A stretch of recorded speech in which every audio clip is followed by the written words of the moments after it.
Here's a surgery that's straight fire in Las Vegas, and people who want to be taller are going nuts about it. But this extreme procedure makes medieval torture look like a casual day at the spa. Like this month alone, I think we have patients coming from South America, Europe, Canada, at least 10 or 12 states from around the United States. People with compact frames found a way to get the ideal height they have been dreaming of through this surgery, but it comes with a hefty price tag. This guy spent $150,000 on surgery to increase his height from 5 feet 6. But that's not all. After the procedure, he can no longer walk and has to turn a screw every day, slowly stretching out his legs. And it gets even worse because this surgery is excruciatingly painful.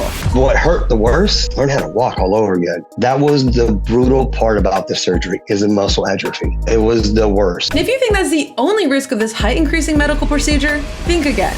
There are major risks of complications such as osteomyelitis, which is an infection of the bone, and this is not something I recommend. What's even more insane is that despite the pricey cost, pain, and other downsides of the surgery, people of shorter stature are willing to give it a shot. Like this dude, Hugo Ramirez. He's now 6'1" after undergoing this trendy Vegas height increasing medical operation, and to him, it was worth it. I have everything. I don't need anything else, but the height has always been something. I've always looked up people that are taller than me. I've always looked up to them. The surgery is called limb lengthening, and if you think it doesn't sound so bad, wait till you find out how it works. This young man underwent limb lengthening surgery where the bones of his lower leg are broken and then they are separated using an external fixator. An implantable implant that goes inside of the bone. Once the implant is put in, I use this device to slowly lengthen the bone. Doctors would cut the bones inside the patient's thighs and then drill a hole in the bones to insert a tool called a fixator that will lengthen the bone. That fixator, you have a screw that you turn 1 millimeter a day and it separates that bone by 1 millimeter a day.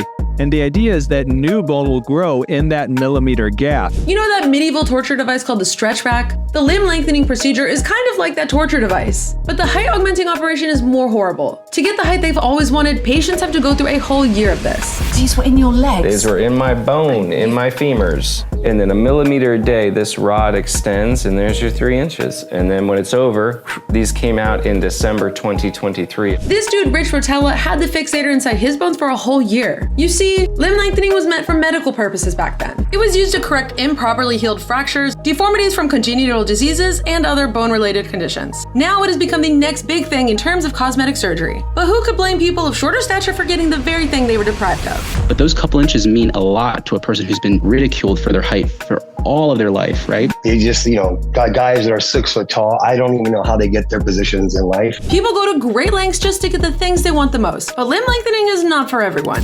Those who wanted a few inches of height increase might regret the possible side effects of this risky surgery in the long run.